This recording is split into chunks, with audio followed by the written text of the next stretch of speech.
I'm a doctor, and my estranged dad of 30 years just became my patient. I want to tell him, but I don't know how. My father was my mother's dealer, and as soon as I was born, he immediately gave up all of his parental rights. I tried to get in touch with him in my younger days, and once he even agreed to meet up with me for coffee, but he never showed up. I'd already given up trying to connect with him, but recently something happened. I'm a doctor, and a few weeks ago, as I was checking my schedule, I saw that a patient with my father's exact name had an appointment booked with me. I figured it was just a coincidence, but when the time of the appointment came and I called the name into my office, my father walked in.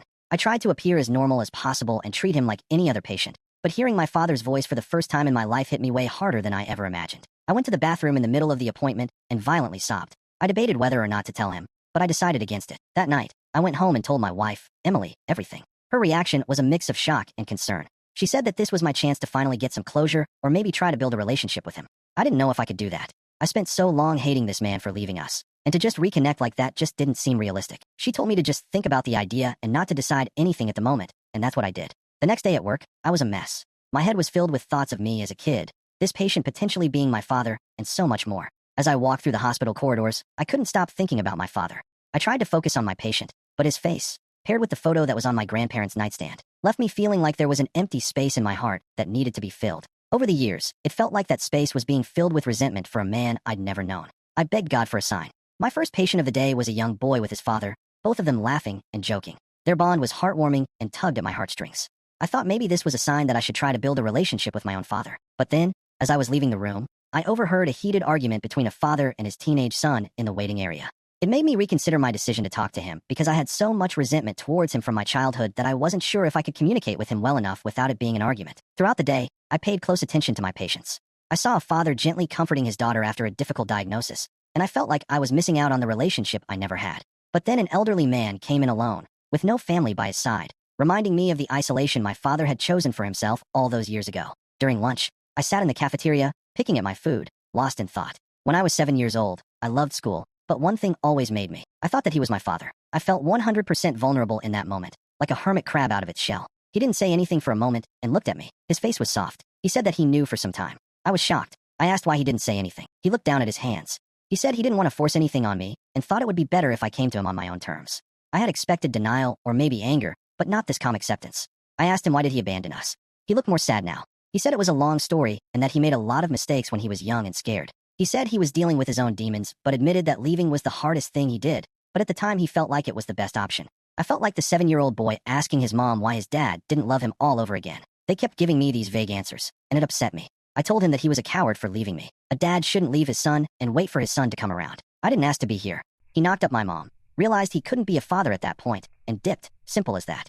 I was tired of people coming to his defense and making up these vague excuses for him. And when I told him all of this, he sat in silence, almost looking embarrassed. He wouldn't make eye contact with me. All he could say was he was sorry. After sitting in heated silence, he said that he wanted a relationship with me now and that it was up to me if I wanted to accept him in my life again. He said it was no rush and that I didn't have to make a decision now, but to call him if I wanted to. I had his phone number on file in the hospital records.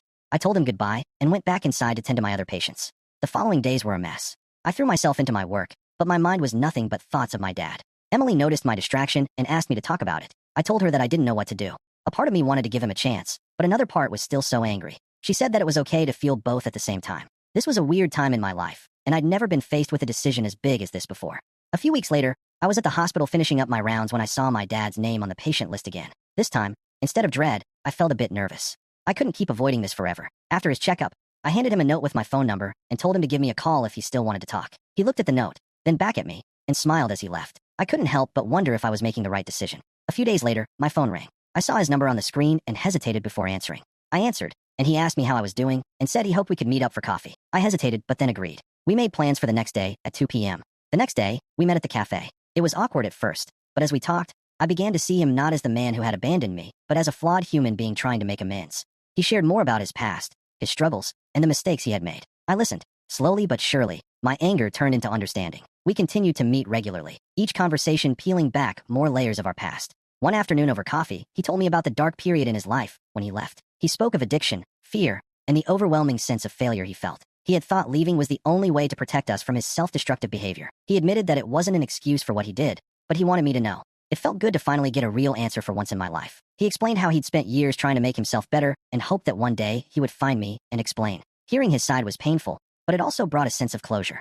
I realized that holding on to my anger was only hurting me. Forgiveness didn't mean forgetting or excusing his actions, but it did mean freeing myself. One evening, as my dad and I sat on a park bench watching the sunset, he turned to me. He told me how proud he was of the man I became and how grateful he was to get a chance to meet me. I felt a lump in my throat and thanked him. Being told by your dad that he was proud of you for the first time definitely tugged on my heart, and I felt tears begin to form involuntarily. As we sat there, the past began to feel less like a weight and more like a lesson. Our journey wasn't easy, and there were still moments of doubt, but with each day, we built something stronger. And in that process, I found a sense of peace and closure I hadn't realized I needed. His health continued to be a concern, and there were moments when I was scared of losing him just as we were starting to rebuild our relationship. One night, I stayed by his hospital bed, watching the monitors beep steadily. It hit me how fragile life was and how important it was to cherish the time we had. During these moments, Emily was my anchor. She reminded me of the importance of family, of giving second chances, and of the strength found in forgiveness. In time, his health stabilized, and we began to share more of our lives with each other. He attended my medical conferences and showed genuine interest in my work. We shared dinners and holidays, and slowly, he became a part of my life in a way I never thought possible. One day, as we sat together in my living room, he turned to me with a serious expression. He told me that there was something that he'd been holding back. He said that when he left, it wasn't just about his own issues, but there were also people that he'd gotten involved with. They were dangerous people, and he had to leave to protect my mom. The revelation hit me like a punch to the gut. He said that he knew it probably wasn't the right thing to do, but he said that he never stopped loving me, and that every day he wished he could have come back. His addiction had led him to steal and borrow money from some really bad people, and he didn't want to bring that danger to my mom's doorstep. This helped me fully understand the reasons, but it still hurt to think about.